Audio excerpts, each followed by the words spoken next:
तो to be honest मैंने नहीं सोचा था कि इसका रिव्यू बनाऊंगा। अभी बस 2 ही एपिसोड आए थे और कुछ था नहीं खास। बट जिस वजह से मैं वीडियो बना रहा हूँ वो है मुझे बात करनी है कि the way Russo brothers are working now. मतलब उनका जो काम करने का भी तरीका है, जिस तरह से वो सीरीज या फिर फिल्म्स बना रहे हैं मोस्टली विद इंडियन एक्टर्स के साथ। तो ये जो सिरियल सीरीज है ये इन सम वे, टू बी ऑनेस्ट मुझे लगता है कि वो फिर से एक इंडियन बेस क्रिएट करना चाहते हैं। इंडियन ऑडियंस का बेस, चाहे वो एक्सट्रैक्शन हो जो एक्चुअल में फैक्ट तो था मेक्सिको साइड का, बट इन्होंने पूरा बांग्लादेश और इंडिया का बना दिया था उस इवेंट को ज़बरदस्ती का, ताकि वो इंडियन ऑडियंस को केटर कर सके। और Chris Hemsworth is already a huge star in India right now. अब अगर बात करें फिर द ग्रे मैन की, वहाँ पे भी धनुष को लेने की वही सेम वजह थी। तो वो बेसिकली इंडियन ऑडियंस को ग्रैब करने की कोशिश कर रहे हैं। और आपको पता है कि लोग अपने आप को प्रोमोट कैसे करते हैं, like the director of Avenger infinity war या फिर Avenger end game. That's how. जैसे कि अपना जेम्स कैमरॉन, कोई भी फिल्म अगर जेम्स कैमरॉन बनाता है तो लिख के आता है ना, that the maker of Titanic. तो दैट इज द वे। तो ये और कुछ नहीं कर रहे हैं, वरना टू बी ऑनेस्ट प्रियंका और रिचर्ड मैडिसन की बात करूं तो वो दोनों कुछ इतने बड़े स्टार हैं नहीं जिनको लेके आप $450 मिलियन का एक सीरीज बनाओ। तो there is only one reason.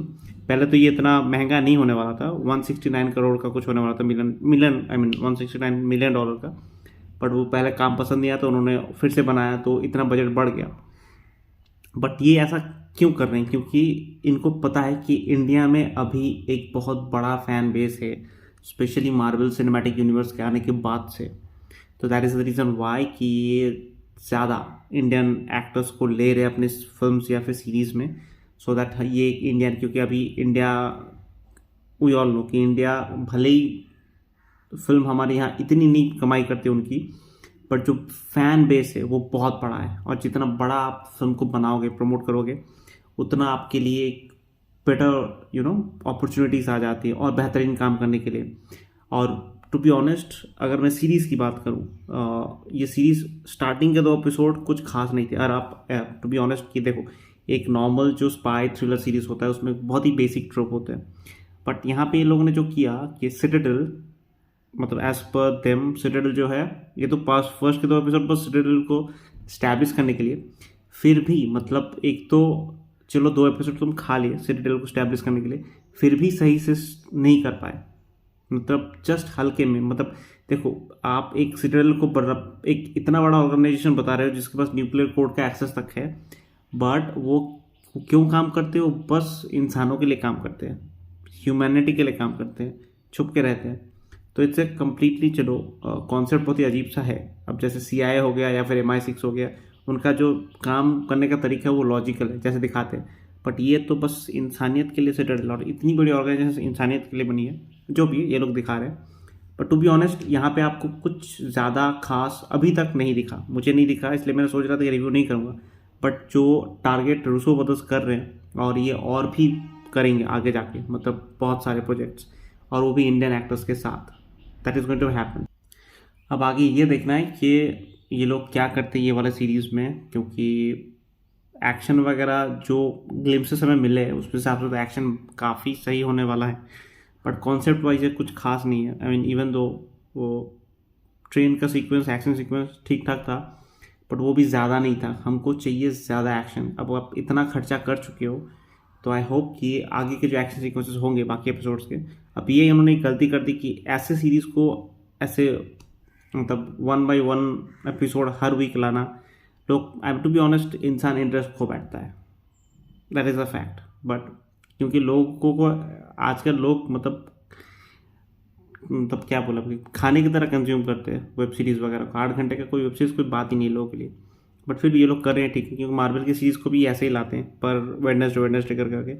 देखना ये है कि ये सीरीज़ एक्चुअल में कैसी होती है। अभी तो मुझे कुछ खास लगा नहीं, और सीरियल के बारे में उन्होंने सही से डेवलप भी नहीं किया। तो अब देखना है क्या करते हैं क्या नहीं। लेट्स सी, सारे के सारे एपिसोड आ जाए फिर मैं रिव्यू करूँगा। अभी ठीक था, मतलब कॉन्सेप्ट। हाँ, एक चीज़ जो अच्छी लगी कि ये जो दोनों एक दूसरे की याददाश्त खो बैठते हैं, अगर आप ये देख चुके तो आपको पता है कि एक की याददाश्त आई, दूसरे की नहीं आई। दिस इज समथिंग जो एक अलग ट्रोप इन लोगों ने यूज़ किया, वरना अदरवाइज तो ऐसा ही होता है कि वो पूरा सीरीज ही चल जाता है, दोनों की याददाश्त वापस लाने, फिर एंड में जाकर दोनों की आ जाती है। यहाँ पे एक की ऑलरेडी आ चुकी है, दूसरे की बाकी आना। अब एज पर जहाँ तक दिख रहा है उसको याद आएगा ही नहीं, by the end of the season पता नहीं कुछ होगा, तो देखेंगे क्या होता है। बट इतना ही बोलना था एक्चुअली कि ये इंडिया को मेनली टारगेट कर रहे हैं, to be honest, Indian audience को।